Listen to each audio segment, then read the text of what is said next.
Moi, c'est Lauriane. Moi, c'est Catherine. Je m'appelle Vi. Gabrielle. Mon nom est Lan. Moi, c'est Rachel. Jodiane. Gabrielle. Moi, c'est Virge. Mon pronom, c'est Yel. Mes pronoms, c'est elle. On est en couple depuis 14 ans. 10 ans qu'on est ensemble. On est en couple depuis 9 ans. Puis on a 3 enfants ensemble qu'on a eus avec la PMA. On a un enfant de 3 ans qui s'appelle Louise. On est un couple lesbien qui commence son processus en procréation médicalement assistée.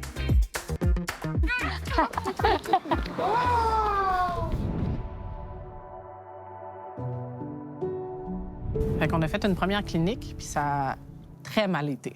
De la lesbophobie, comme vraiment intense, là.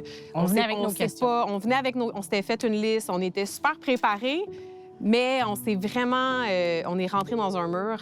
La médecin qui nous recevait m'appelait souvent monsieur. Mais je pense pas que c'est en me regardant qu'elle se disait « Ah, ça, c'est un monsieur ». Je pense plus que c'est dans ses papiers. Elle était comme « Ah, le papa, la maman ». Puis elle avait de la difficulté à transposer ça à nous, tu sais. Vous étiez, arrêtez pas de se mélanger. Comme si je faisais un test. Des fois, ça allait à moi, des fois, ça allait à toi. Ouais. Ou des fois, ils demandaient de signer ouais. des documents parce qu'il manquait des documents. Mais comme ça fait 3 fois que j'envoie les mêmes documents, mais c'est parce que ça va dans ton dossier et pas dans mon Je dossier. trouvais pas. Dans les formulaires, tu sais, je pogne pas le formulaire puis je vois comme que la case homme est cochée puis que le texte, que je fasse les tests pour les papas, c'est comme... Ça aurait été le fun, un formulaire adapté à notre situation. Tu sais. Ça rendait juste comme tout ce processus-là super impersonnel.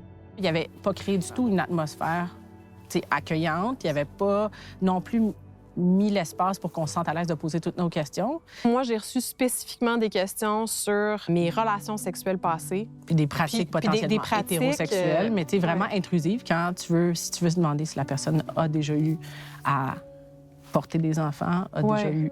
C'était pas les bonnes questions, puis ça a vraiment créé un climat inconfortable. Ça fait finalement que le diagnostic qu'elle posait comme professionnel était moins crédible. Puis c'est pour ça qu'on a changé de clinique. Puis je pense que ça, c'est une approche qui serait à réviser, tu sais. Parfois, on a cette impression aussi, quand on arrive en clinique, que c'est froid. Mais là, de dire au médecin, j'aimerais ça prendre un petit peu plus de temps à parler. Vu qu'on a décidé que pour nos premiers essais puis les premières grossesses, ça aurait été vie, je pense que les questions étaient très dirigées vers vie. Puis moi, j'étais même exclue de la conversation, comme si ça fait pas partie de mon projet à moi aussi. On sentait pas comme si on était, nous deux, dans un projet parental à la clinique. Comme l'énergie ou comme le vibe était un peu comme OK, t'es là pour accompagner, pour aider, pour soutenir, mais tu fais pas partie du processus ou du projet parental. Fait que, tu sais, on est revenu chez nous, là, puis on a broyé une shot, là. Tu sais, c'était pas le fun, puis on se dit, écoutons, on va pas se laisser démoraliser ou se laisser faire. On va juste l'oublier, on va le mettre de côté, puis nous, on continue notre projet, puis on va faire nos recherches, puis on va trouver une autre clinique. Vas-y. Oh! Wow! Tu sais, ça dépendait du personnel aussi. Par exemple, il y avait comme les secrétaires. Oui, C'était les la- secrétaires étaient vraiment nice. Vraiment gentils.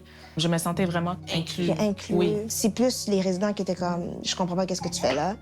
L'autre ou les autres personnes ont vraiment, je pense, droit à écouter, à comprendre. Et je pense que c'est important d'avoir une globalité quand on parle et pas juste à une personne. Je pense qu'on a vraiment comme fait nos recherches, fait nos devoirs, puis on a fait exactement qu'est-ce qu'on voulait, comment qu'on voulait le faire. Ouais. Fait qu'à refaire, tu sais, il n'y a pas eu de place à l'erreur, là, dans notre cas. Puis de prendre le temps de communiquer puis de se dire, tu sais, on fait ça ensemble, y a-tu des besoins ou des trucs que tu veux qu'on protège ensemble, auxquels on fait attention? Puis d'apprendre à dire, j'ai besoin d'une minute ou j'ai besoin d'y penser, puis j'ai une question.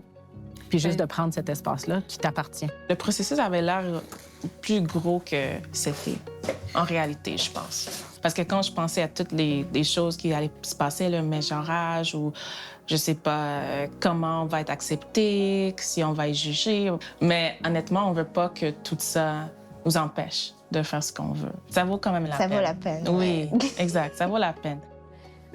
Quoi? Vite, cours!